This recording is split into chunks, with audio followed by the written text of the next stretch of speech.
मी तर शोधतोय पण आता वर गेल्यानंतर सापडेल.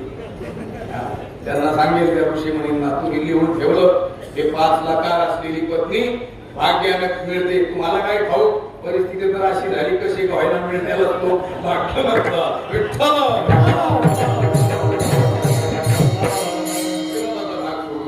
अनुकूल कुलवान पत्नी प्राप्तीला सुद्धा व्यावहारिकांनी काय म्हटलं भाग्य. आणि कोटी संतती जन्माला येणं त्याला भाग्य म्हटलेलं आहे. रामादी भावंडांच्या जन्माच्या पूर्वी त्या दशरथाकडे काही संपत्ती नव्हती का सार्वभौम राज्य होतं. अनुकूल कुलवान गृहकार्य दक्ष सुशील संपन्न स्त्रिया नव्हते का 3 पत्न्या होत्या. तरी देखील पुत्रहीन सेने राज्यम सर्वं दुःखाय गणपती असे त्याचे उद्गार आहेत. पुत्रहीन असलेल्या मला हे सर्व राज्य दुःख स्वरूप वाटत आहे. याचा अर्थ कोटी संतती जन्माला येणं याला व्यावहारिकांनी काय म्हटलेलं आहे भाग्य म्हटलेलं आहे. महाराजांनी प्रमाण दिलं संत याला भाग्य कदापिही म्हणणार नाहीतच, पण ज्या संसारिकांनी याला भाग्य म्हटलं ते देखील आपल्या मतावर कायम ठाम नसतात. साहित्यातला एक श्लोक आपल्याला सांगतो. संतांचं बोलणं, संतांचं सहज बोलणं आणि तुमचं आमचं शपथ घेऊन बोलणं याच्यात सुद्धा भूमी आकाशाचा काय आहे फरक आहे. जमीन आसमानाचं काय आहे अंतर आहे. सद्भिस्तु लीलया प्रोक्तम शिला लिखितम अक्षरम असत भिस्तु शपथे नापी जले लिखितम अक्षरम. त्यांनी सांगितलं जे सज्जन आहे, जे संत आहे, जे साधू आहेत ते लीलया प्रोक्तम सहज बोलले तरी त्यांचं ते बोललेलं शिला लिखितम अक्षरम शिलालेख दगडावर लिहिलेलं हे गड किल्ले ऐतिहासिक पौराणिक जी स्थानं आहेत तिथं शिलालेख असतात.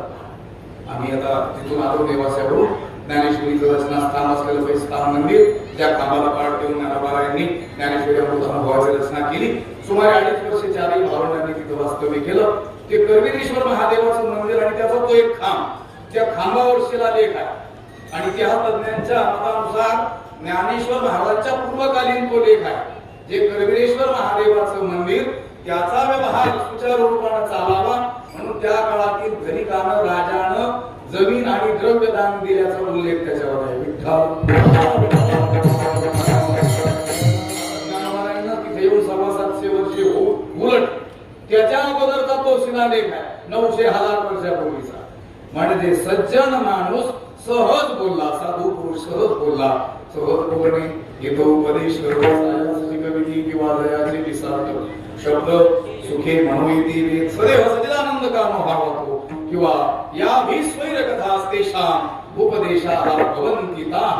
त्या भवभूतींनी म्हटलं ते स्वैर जरी बोलले तरी जगासाठी तो उपदेश असतो.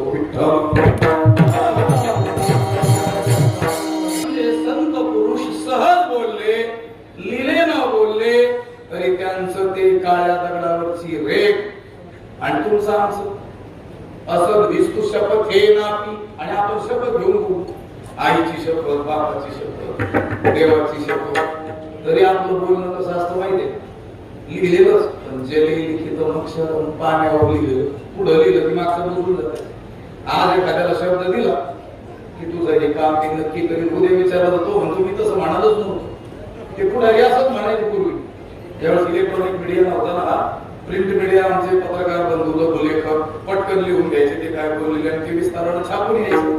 जसं बोलले तसंच हे काहीतरी पडलेले असायचे तसंच छापून यायचं. ते पत्रकारावर घसरायचे आणि खोडसाळपणा केला मी तर असं काही बोललोच नव्हतो. पण मागं जाऊन बघण्याची सोय नव्हती. यांनी काय केलं लावले का. आता मात्र ते काय करतात लगेच काढून दाखवतील बघा तुमचा प्रकार काल काय बोलतो. तेही हुशार झाले. ते म्हणत नाहीत मी असं बोललो नव्हतो. काय म्हणतात माझा तसा बोलण्याचा भाव नव्हता. विठ्ठल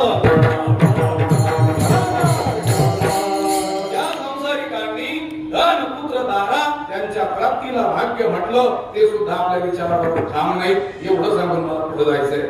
आज एखाद्याला धनबळानं भाग्यवान ठरवलं पण तेच धन त्याच्या जीविताच्या नाशाला कारण ठरू लागलं तर ज्यानं त्याला भाग्यवान ठरवलं तोच त्याला दुर्दैवी ठरवून मोकळा होतो.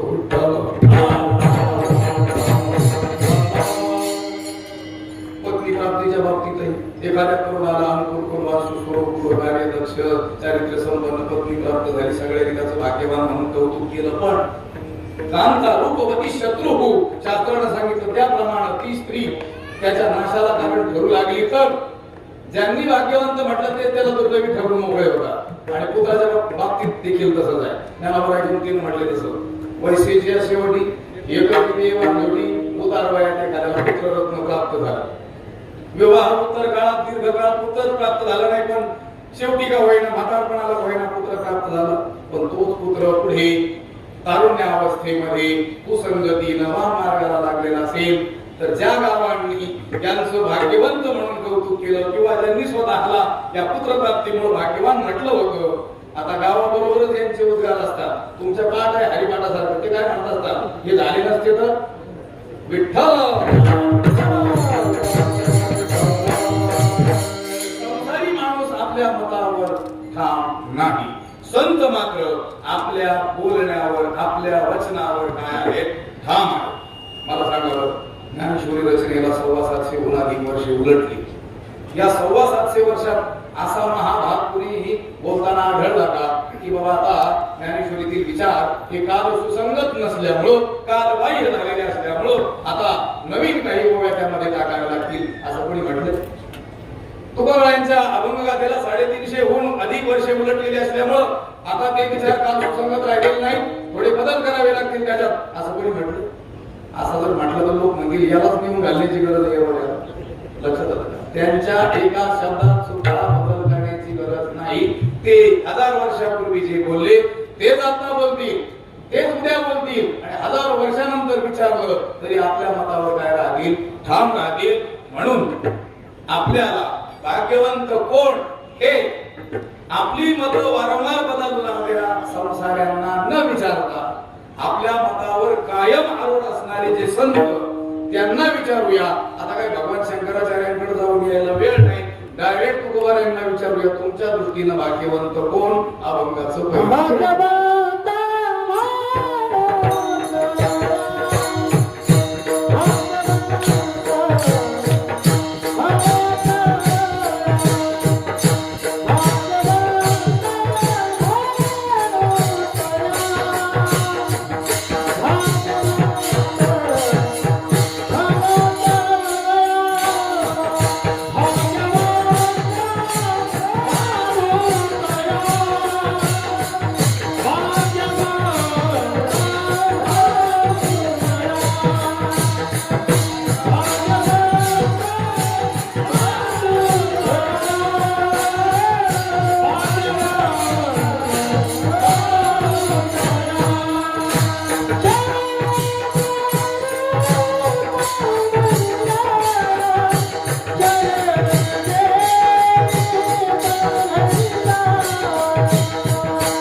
भाग्यवंत म्हणो तया शरण गेले पंढरीराया. तुकाराम महाराजांनी त्यांच्या दृष्टीनं भाग्यवंत कोण हे आपल्याला सांगितलेलं आहे.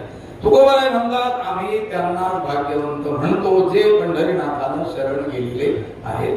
तुकाराम महाराजांनी या अभंगामध्ये कुणा राजाला भाग्यवंत म्हटलेलं नाही, कुणा सत्ताधीशाला, कुणा धनिकाला, कुणा प्रचंड विद्वानाला, चतुर माणसाला, शक्ती संपन्न माणसाला भाग्यवंत म्हटलेलं नाही, तर जो भगवान पंढरीनाथाला, पांडुरंगाला, विठ्ठलाला सर्व भावाने शरण गेलेला आहे त्यांना काय म्हटलेलं आहे, भाग्यवंत.